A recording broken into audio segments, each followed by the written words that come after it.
and welcome to the Raisina 2020 Dialogues. I'm really pleased to be with you here today to discuss trends of radicalization across Europe. Why is it happening? What are we seeing? How can we solve for this from different sectors? I'm Erin Saltman. I'm on the Facebook Counterterrorism and Dangerous Organizations team, and I'm really pleased to have two amazing experts with me here today. We have Raffaello Pantucci from the Royal United Services Institute, who is the Senior Associate Fellow there, and we also are joined by Marija Risteska, who is both the founder and Executive Director of the Center for Research and Policymaking in Macedonia. Thank you so much for being here. Thank you for inviting me. So let's dive right in. What are we seeing as the main trends in violent extremism and radicalization in Europe, and how much are these hyper-localized incidents, or do we see it really connected to global? So, I mean, I would say that there's been an incredible diffusion of terrorist ideologies and terrorist methodologies over the past few years in Europe, and this reflects a kind of global trend where we've had, a terrorist organization which seemed to be very structured, very directed from one place to launch attacks in other places, to being something which have an ideology that's sort of scattered to the winds and is picked up in all sorts of different places. And this has led to a sort of an incredible diffusion of these ideologies and of the threat that we're seeing in Europe in particular, but I think globally. I think at the same time as that, we do still see a fairly consistent problem of links between problems in other parts of the world, like South Asia that we're seeing now, and the threat picture that we see emerging in parts of Europe, where we do see a sort of direct corollary between issues emerging here and how they link up to the problems we have in the United Kingdom. The attacker we saw at the end of last year in London, on London Bridge, was a young man who was clearly quite animated by what was happening in Kashmir, was ultimately buried there, and in a previous iteration had been trying to build a terrorist camp in Kashmir. So we still do have that kind of link between the two. And then the final thing I wanted to briefly touch on is an interesting phenomenon that we've seen, which is a growing instance of individuals with mental health problems or social disorders showing up as part of the terrorist threat picture. And this is something that's really complicating the response from our security forces, because they're no longer just dealing with a sort of very cold and calculating group, but you're dealing with a very confused group, where people seem to be latching onto ideologies in a way to express some other problem in their lives. And I know that you've written about this as well, the difference between maybe group joiners versus lone actors and the higher rate of mental health issues that come up with these lone actors. Marija, what are some of the trends that your institute is seeing when you look at especially young individuals that are perhaps undergoing a process of radicalization?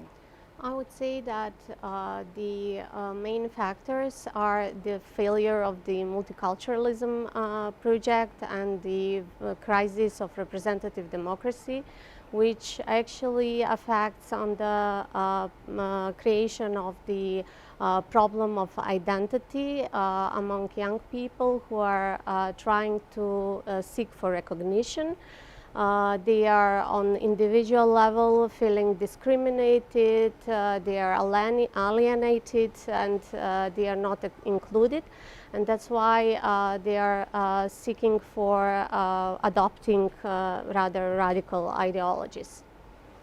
And obviously, I know a lot of the literature around this talks about identity and social cohesion. What is somebody's in-group? How do they define themselves?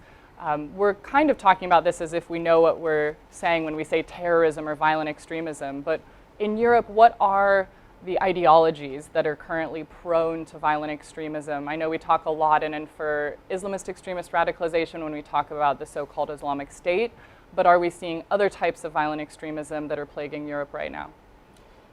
So I think the sort of big emergent story that we've seen over the past few years, but actually isn't really that new, is the extreme right wing. We talk a lot now about the extreme right wing as a sort of major threat.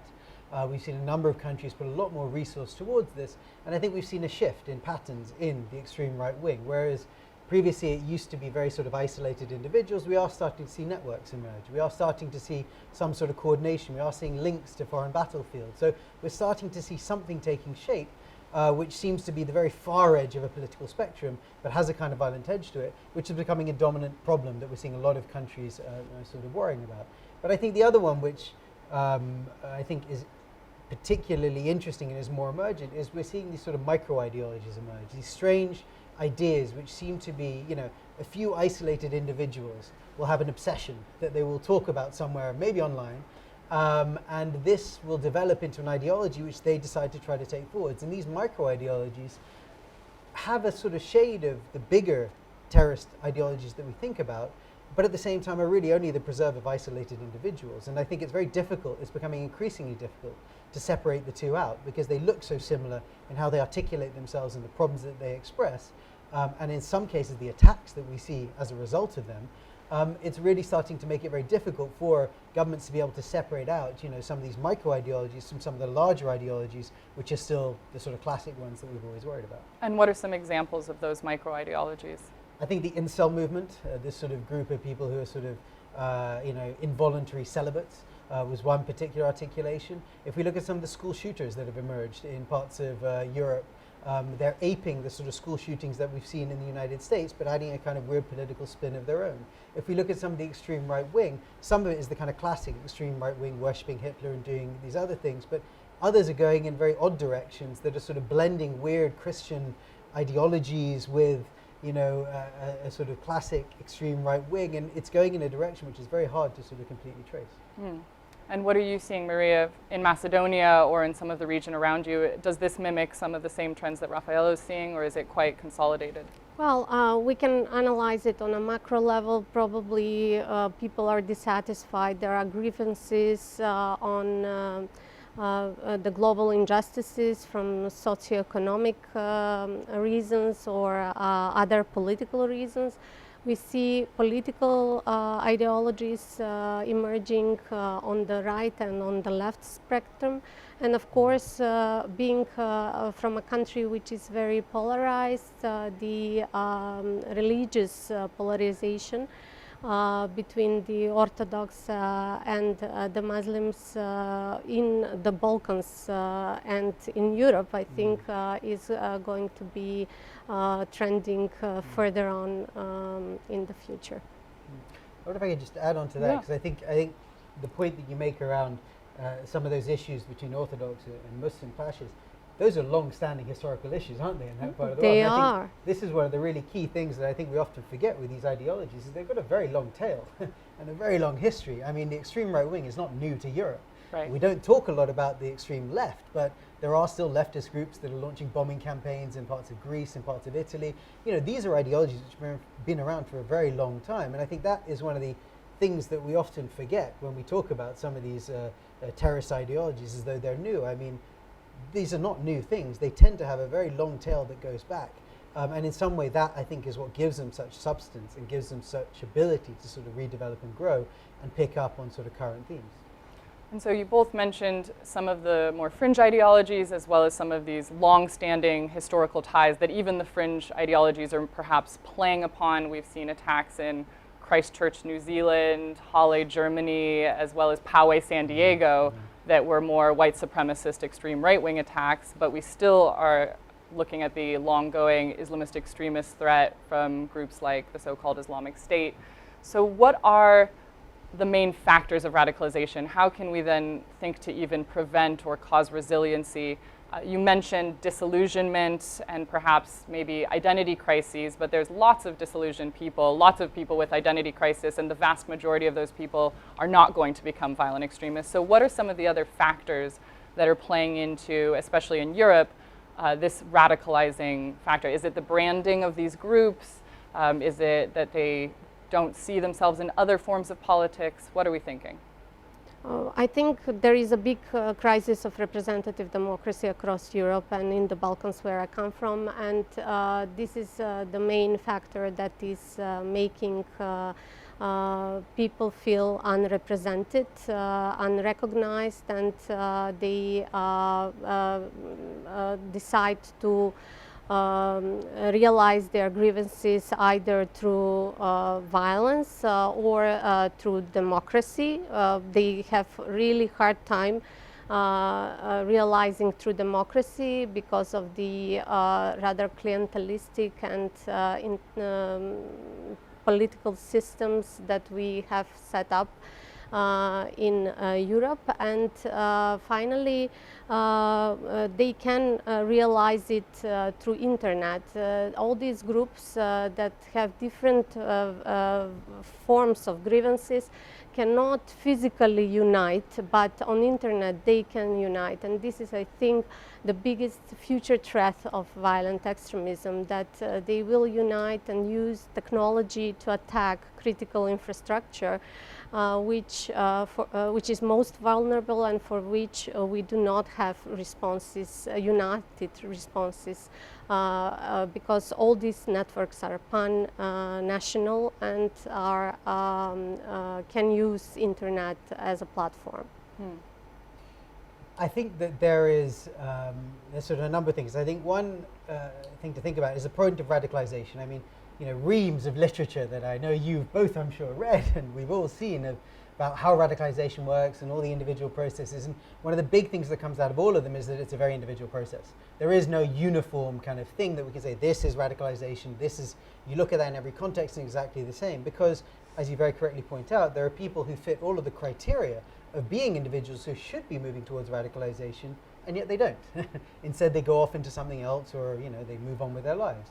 So it's very difficult, I think, to pin it down entirely. But I think what's interesting is now the fact that, and I think to some degree, social media and the internet and the way we're all connected has exacerbated this, is the fact that now you have got isolated individuals who previously wouldn't really have been able to participate in the group activity that constitutes a kind of terrorist network, can now connect with other people, you know, through social media and through their online connections, and through that feel that they're part of a group, and then feel that they're part of a group that they should do some action in the real world, which previously, you know, if they tried to join that group would have frankly pushed them away because they said, you know, this person's, you know, crazy, or we can't deal with him, or we can't communicate with him. But now, through the anonymity that's provided with this sort of online communication, they can actually feel that they're really part of that group and actually act on that impulse. And I think that is a very interesting new development that we're seeing. I think the other point that I think you alluded to in your question, thinking about the extreme right wing versus violent Islamists, and you know, maybe we still do focus on violent Islamists as a more sort of dangerous threat, even though some of the big attacks we've seen recently have been on the extreme right wing. The extreme right wing still seems quite sporadic. The attacks that we see are still isolated individuals who are kind of black swan events, whereas the kind of big strategic threat of a group trying to mobilize a network to launch a very big attack on the scale of what we saw in Paris, or in London, or in Madrid, that still comes very much from the kind of violent Islamist end of the scale. So there is still a difference, I think, in the threat picture between those two different ideologies. The absolute final point I'd like to make on this would be this question of what I think about as sort of performative violence, which I think is becoming an increasingly big aspect of how terrorism is articulating itself these days. Whereas, you know, people see that the act of mass violence performed by the individual on behalf of an ideology is seemingly a way of articulating an anger against society. It's often very incoherently linked to an ideology, but that kind of gets lost in the subsequent discussion that we see.